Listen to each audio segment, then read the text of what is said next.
I paid $200 for ChatGPT Pro so that you didn't have to. Hey, it's Nathaniel, and today I'm going to be talking to you about ChatGPT's new top-tier subscription, ChatGPT Pro. Now, it was announced as the first offering from OpenAI's 12 days of shipmas, and it's certainly an interesting one. Now, I'm going to be testing it in comparison to its free model and its Plus subscription, so let's see how they compare. I have a series of questions I'm going to ask all three models to answer, and we can see what they come up with. I'll also put the links to their responses in the description box down below for you to have a look and compare what they wrote for yourself. Now, with the free version, you can see that it has access to GPT-4o. However, you only have a certain amount of uses per day and access to its standard voice option. The middle tier, which is the Plus subscription, costs $20 USD per month, which equates to about $240 a year.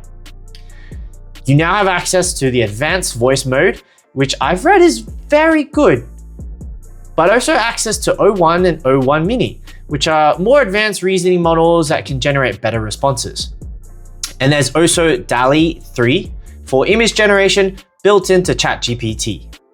And then there is the new Pro subscription, which is a whopping $200 a month or $2,400 a year. That's 10 times an increase in the price compared to the Plus model. The main difference is that you now have unlimited access to 4o and O1 compared to the limited daily usage with the Plus subscription, and access to their O1 Pro mode, which they state uses their most compute for the best answers to the hardest questions. The asterisk next to the unlimited basically states that it's a reasonable use policy, so no passing out accounts or using it to power third-party services and the like. Now, as of the time I'm recording this, OpenAI has announced that Sora is now publicly available for use from their third day of shipments.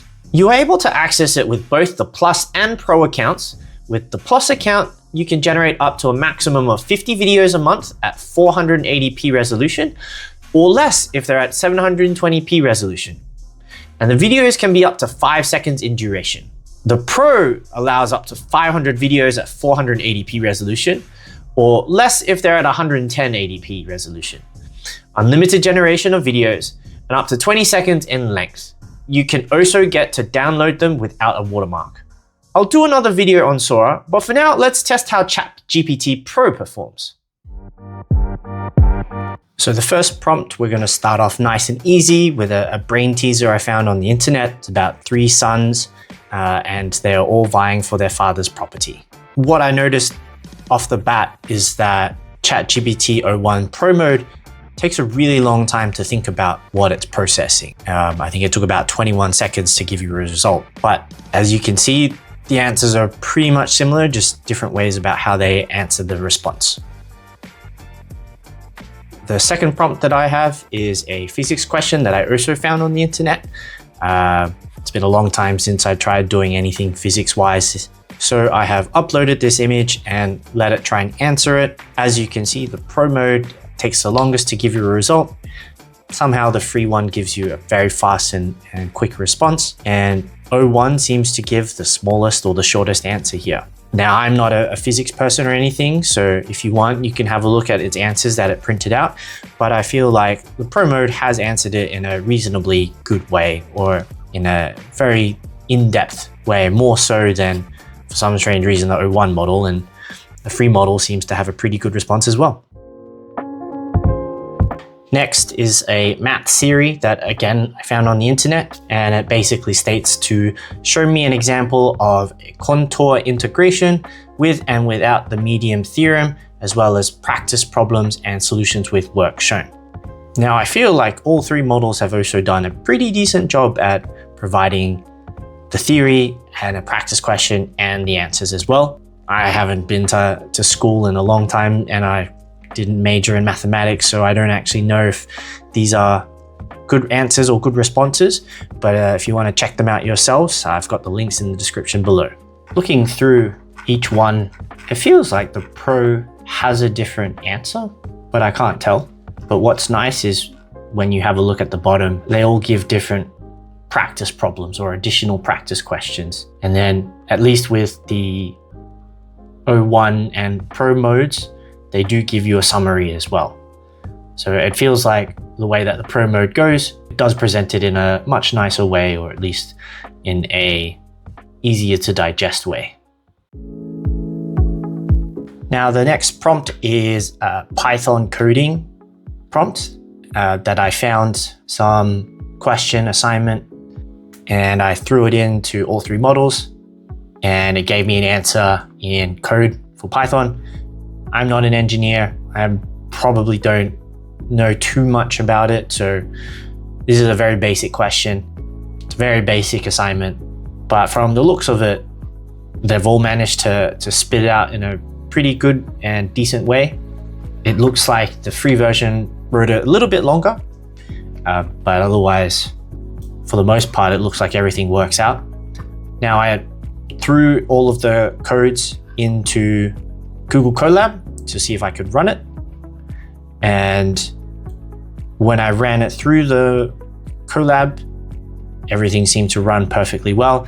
There were a little bit of changes in between how they ran for each version, or the output was a little bit different for each one, with the free version and then the O1 model and then the Pro model as well. But for all intents and purposes, it worked as it should have. I then did the same thing with another code for a power bank, where there are 3 types of power banks, and depending on what you put into the system, it should tell you which power bank is the most useful or beneficial to the person. So again, I threw it into Colab, and what's interesting about this power bank code this time around is the free version looks like it's the shortest version, so the least number of lines, but it also gives a summary of how the program actually works as well, whereas the other two for O1 and Pro didn't seem to do that. So that's quite interesting. But I guess it's just 3 different ways of how to approach the solution or the problem in that regard. And each one has just attempted it in a different way. If you want to check out the code yourselves, the links to the chat are in the description down below. You can then copy the code and put it into VS Code or Google Colab or wherever you want to test the code yourself. Now, this prompt is a more real-world scenario of a marketing campaign. And the prompt is basically that, I have a product, it's targeted at 20 to 35-year-olds, and construct a marketing campaign that needs to last for the next 60 days. And what I like straight off the bat is that O1 and Pro break out a summary of key objectives and strategies. And even with the Pro mode, it brings out a specific target audience insight.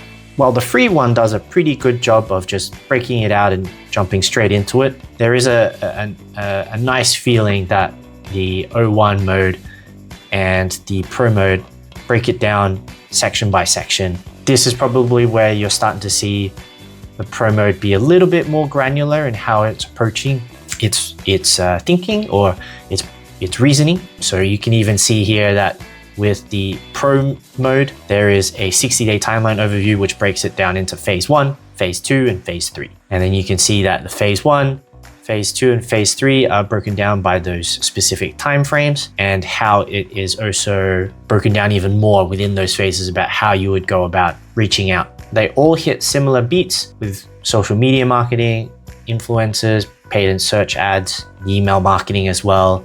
But things like PR outreach or brand partnerships that you notice in the O1 model. The O1 and Pro modes do kind of overlap a little bit. What's interesting is that the O1 model actually has a 4th phase as well, compared to Pro, which just does 3. That's probably fine. It's just how it wants to break it out. Maybe it's more granular in that perspective as well. I think it's best if you want to check it out and compare yourselves, you can look at the links in the description just to see how they've been written out. But how it's broken out in the Pro mode makes it look a little bit more digestible, like it's thought it out a little bit as well. There's things like the KPI and measurements there as well, and additional channels that you can consider, such as AR or VR, those influencer takeovers, even giveaways and sweepstakes as well. So it kind of feels like there are more ideas that the Pro mode has attempted.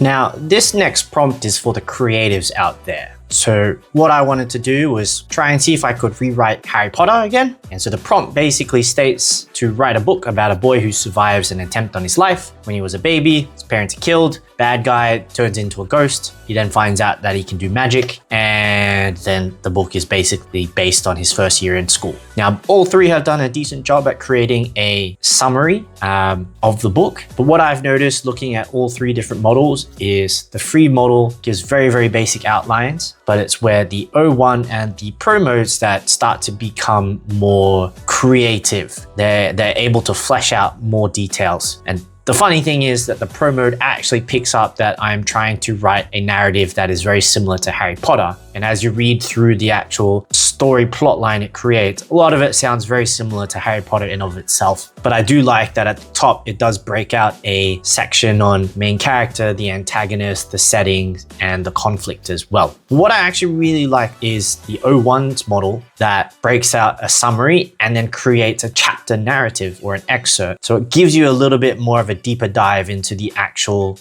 chapter and what it might entail. But overall, I think it's done a very good job in creating an interesting story. When you compare all three, you will notice that there is way more detail between the Plus model and the Pro model. But if you are going down this route, just know that it's probably going to try and draw some similarities from existing books out there.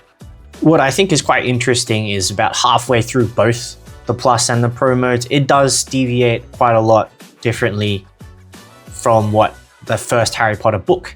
And actually, it just kind of reminds me a little bit of the parody book that came out, which was Barry Trotter.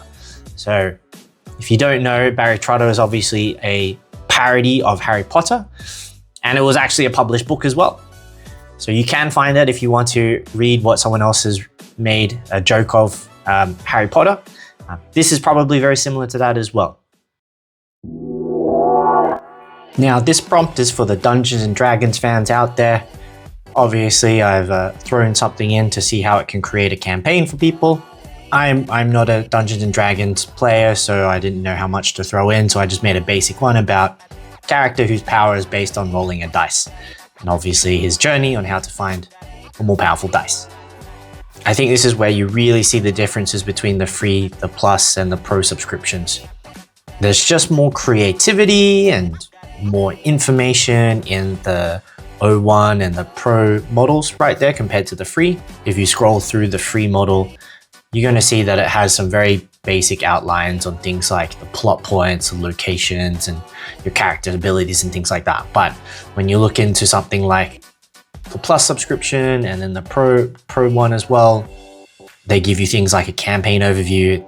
The Pro even gives you an introduction and a background. It breaks it out into the different acts.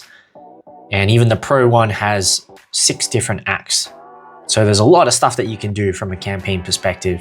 And the Plus does a very good job of it, but it feels like the Pro one is very, very good at what it does. Now we're entering into the area of hypotheticals, and this prompt was, I have $1 trillion. What happens if I give it to everyone in America? Funnily enough, this is what the US government actually did during COVID. They gave out stimulus packages for people to spend money. And I only realized this after the fact, but I thought it was an interesting thought experiment. What you'll see is the way that the free model has approached it is very simple, straightforward, just consumer points and only 4 overarching points. The Plus and the Pro versions have fleshed it out a little bit more. There's a little bit more detail and a little bit more components. It'd be interesting to see if anyone watching this goes back and has a look at how it has impacted the US as a whole from that period, whether or not ChatGPT has actually brought up valid points, if America was positively or negatively impacted by those stimulus packages. The one thing that actually I find very interesting is the free version did come up with suggestions for the alternate uses for $1 trillion. And I think that was actually quite interesting because neither O1 or the Pro came up with alternate uses for it. They only just focused on the actual prompt itself. So I find that quite interesting. Now, this is a very interesting hypothetical that I came up with myself. Basically, it's about starting a new civilization with 1,000 people. What would you need? The kind of people, the type of equipment, the roles, whatever you need to get a civilization up and running and last for 10 generations. And I liked how all three of them have approached it. Again, there's a little bit more detail with the O1 and the Pro modes, but for the large amount of what information you need, the free does have a decent amount of information and a decent amount of split, but you'll just find that there's more detail and more specificity between the O1 and the Pro models answers. What's interesting is that there's a slight deviation between their percentages. So for example, food production and land management from the O1 model will be about 200 to 250 people, which is 25%, whereas the Pro model believes that's only a 10 to 15% requirement. But as you go through it, it touches all the points, things like security and defense, government, administration, manufacturing, the types of equipment and agriculture and skills required to survive. But then they also take into consideration things like culture, history, art, energy waste, water, so on and so forth. So it does a very good job for all three models, but again, the O1 and the Pro just to be a little bit more specific. This hypothetical sprung from the movie Twisters. If you would have seen it, a lot of twisters or hurricanes attacking countries and things like that. They're just out of control. But I wanted to see, hypothetically, how would you be able to stop a hurricane if it was a category 5? And actually, they all seemed pretty decent in what they came up with from a response perspective. I couldn't see that much difference between the three. They all had very, very similar ideas. The one thing that did happen though is the Pro seems to have missed this concept of artificial islands or barriers that both the free and the O1 models picked up. So I find that quite interesting. The concepts they came up with are also an interesting read, just how you would stop hurricanes in general. And I think it's just quite amusing to see what they've come up with. Like, for example, giant space-based mirrors or shades, or something like high altitude wind farms from the Pro model, or even aerosol injection for cloud microphysics. They're all quite interesting ideas. So these ones, I pretty much took them from Wired, and used their 5 levels of explanations to throw into ChatGPT. So go check out their videos. The people who do all the explaining are very smart and very good at what they do. But this is the ChatGPT's version, the free, the O1 and the Pro versions of the explanations, basically. All three of them actually seem to do a pretty good job of explaining it as well. So it's very hard to see if there's any differences between the three. It's the same situation with the machine learning explanation. They all look pretty similar in how they're explained, and there's not that much difference or depth in differences, that is. But what I would suggest is maybe compare what these explanations have come out from ChatGPT and compare them to how the actual person explains them in the video. See how much different they are. The last prompt I put through was a request for a literature review on the impact of AI on the future development of children. And they've all done a relatively decent job. Once again, they all have references built in.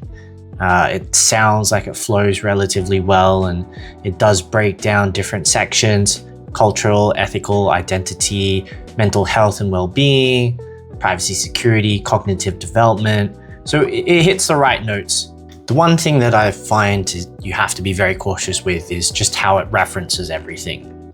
With the O1 model, there are references, but they're not presented at the bottom. I'm sure it can do referencing. Just in this instance, it didn't. Pro model has done very good referencing, but it's the free one that I'm very questionable about. So when I looked at the references from the Pro model and I Googled them, I was able to find a couple of them. When I tried to look up the references on the free version, I couldn't find any of them. So just be mindful of if there are references that these systems pull out, don't necessarily always rely on them, basically. Moral of the story, don't cheat on your assignments because ChatGPT doesn't know what it's referencing. So what do I think?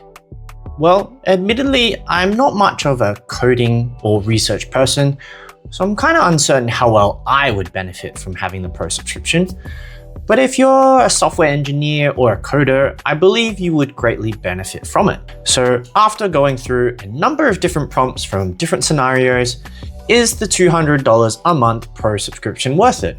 If you're basing it just on the prompt answers, it's a maybe. These AI tools are more effective the more specific you are with your prompts, and I will admit that a lot of them were not fully fleshed out. If it's basic questions or simple prompts, you could get away with the free model, but if you're needing to use some creativity or something that you need someone to double check your work, you could spring for the Plus subscription. That's basically one less good meal a month you can have and just switch it out with 2-minute noodles.